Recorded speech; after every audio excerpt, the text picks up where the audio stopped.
વડોદરામાં ST bus ઝાડ સાથે અથડાઈ હોવાની ઘટના બની। 5 થી 6 પ્રવાસી ઘાયલ થયા। સાદલી કરજણ રોડ પાસેનો આ બનાવ। કરજણથી સાદલી તરફ જતી એસટી બસ માર્ગ પરથી ઉતરી અને ઝાડ સાથે અથડાઈ ગઈ હતી। બસમાં સવાર 5 થી 6 જેટલા મુસાફરોને નાની મોટી ઈજાઓ પહોંચી છે। ઈજાગ્રસ્તોને 108 એમ્બ્યુલન્સમાં સારવાર અર્થે ખસેડવામાં આવ્યા। અકસ્માતના પગલે ઘટનાસ્થળે લોકટોળા ઉમટી પડ્યા હતા। राजनाथ सिंह लखनऊना ब्रह्मोस प्रोडक्शन यूनिटનું ઉદ્ઘાટન કર્યું। વિશ્વની સૌથી વિનાશક સુપરસોનિક ક્રૂઝ મિસાઇલ બ્રહ્મોસના ઉત્પાદન એકમનું ઉદ્ઘાટન કરવામાં આવ્યું છે।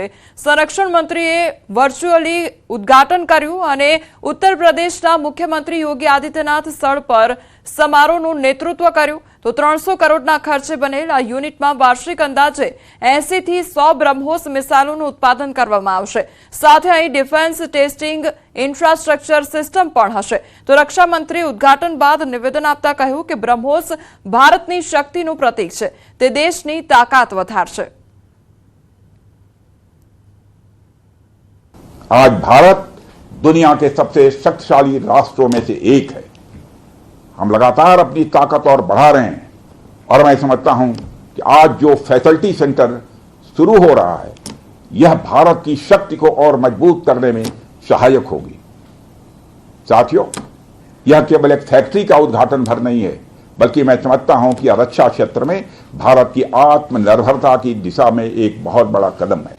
ऑपरेशन सिंदूर पर रक्षा मंत्रीનું મોટું નિવેદન સામે આવ્યું છે। આતંકવાદ સામે ઝીરો ટોલરન્સ નીતિ ઓપરેશન સિંદૂરથી ન્યાય અપાવવાનું કામ કર્યું છે અને પાકિસ્તાનમાં ઘૂસીને ભારતે મલ્ટીપલ સ્ટ્રાઇક કરી પાકિસ્તાને ભારતીય નાગરિકોને નિશાન બનાવ્યા।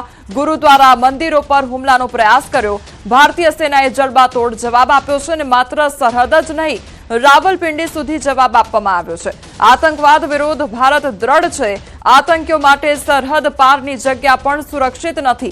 ભારતે પાકિસ્તાનના નાગરિકોને ક્યારેય નિશાન નથી બનાવ્યા। ભારતીય સેનાએ તેનું પરાક્રમ બતાવ્યું છે। जिन भारत विरोधी और आतंकी संगठनों ने भारत माता के मस्तक पर हमला करके कई परिवारों के सिंदूर मिटाए थे, उन्हें भारतीय सेना ने ऑपरेशन सिंदूर के माध्यम से इंसाफ दिलाने का काम किया है और इसके लिए आज सारा देश भारतीय सेनाओं का अभिनंदन कर रहा है। ऑपरेशन सिंदूर सिर्फ एक सैन्य कार्रवाई भर नहीं है, बल्कि भारत की राजनैतिक, सामाजिक और सामरिक इच्छा शक्ति का प्रतीक है। यह ऑपरेशन आतंकवाद के खिलाफ भारत की दृढ़ इच्छा शक्ति का और सैन्य शक्ति की क्षमता और संकल्प शक्ति का भी प्रदर्शन है। हमने दिखाया है भारत आतंकवाद के खिलाफ जब भी कोई कार्रवाई करेगा तो आतंकवादियों और उनके आकाओं के लिए सरहद पार की जमीन भी सुरक्षित नहीं रहेगी। भारतीय सेनाओं ने ऑपरेशन सिंदूर को पाकिस्तान में मौजूद आतंकी ढांचा ढहाने के उद्देश्य से लॉन्च किया था। हमने उनके आम नागरिकों को कभी निशाना नहीं बनाया था, मगर पाकिस्तान ने न केवल भारत के नागरिक इलाकों को निशाना बनाया, बल्कि मंदिर, गुरुद्वारा, गिरजाघर पर भी हमले करने का प्रयास किया।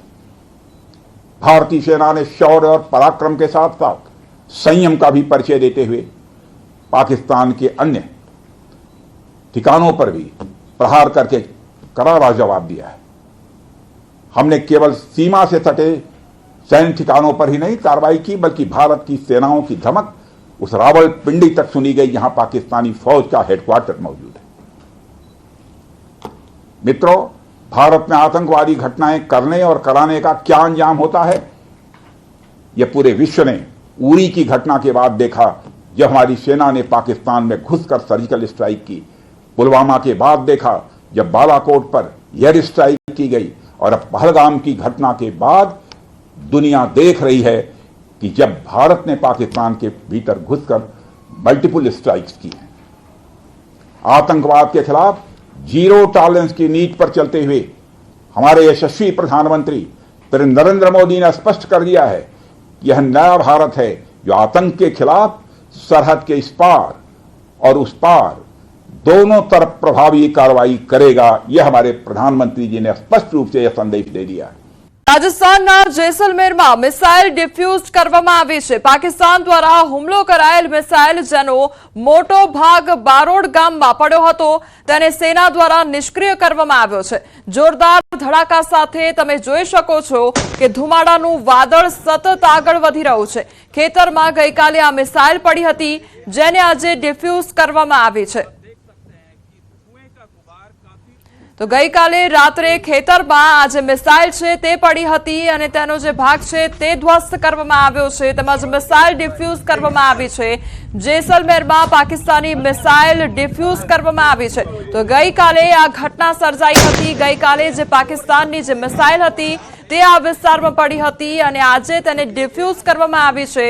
ધડાકાનો અવાજ સંભળાઈ રહ્યો છે તો જાણે કાળા વાદળો આગળ વધી રહ્યા હોય તે પ્રકારના દ્રશ્યો સામે આવ્યા છે.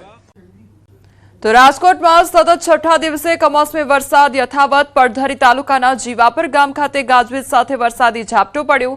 નાના એવા ગામમાં વરસાદી ઝાપટું પડતા શેરીઓમાં વરસાદી પાણી ફરી વળ્યા. ગ્રામ્ય પંથકોમાં સતત વરસી રહેલા વરસાદના કારણે ખેડૂતોમાં ચિંતાનું મોજું ફરી વળ્યું છે. મગ, અડદ, તલ સહિતના પાકોનું વાવેતર કરનારા ખેડૂતો ચિંતામાં મુકાઈ ગયા છે. નોંધનીય છે કે શનિવારે કોટડા, સાંગાણી તાલુકા વિસ્તારમાં વરસાદી ઝાપટું પડ્યું હતું. આંધી, તોફાનો અને માવઠાનો હશે. આજથી 20 મે વચ્ચે રાજ્યમાં પવનની ગતિ વધશે. ફરી આંધી વંટોળનો પ્રકોપ રહેશે અને સાચવવું પડશે. 25 થી 4 જૂન વચ્ચે અરબ સાગરમાં સાયક્લોન સર્જાશે. અંદમાન નિકોબાર ટાપુમાં ચોમાસાની ગતિવિધિ વહેલી થઈ શકે છે. તારીખ 11 થી 20 માં પણ પવનની ગતિ વધારે છે અને પવનની ગતિ આંધી વંટોળ સાથે સખ્ત પવનના તોફાનો સાથે પુનઃ પણ સાચવવાની શક્યતા રહે છે અને ત્યારબાદ લગભગ 25 થી 4 જૂન વચ્ચે અરબ સાગરમાં એક સાયક્લોન બનવાની શક્યતા રહેશે. ગાજવીજ, તેજ પવન સાથે માવઠાનો માર રહેશે. હવામાન વિભાગ દ્વારા માવઠા અંગે આગાહી કરવામાં આવી છે. 48 કલાક થંડરસ્ટ્રોમ એક્ટિવિટી સાથે વરસાદની આગાહી કરવામાં આવી છે.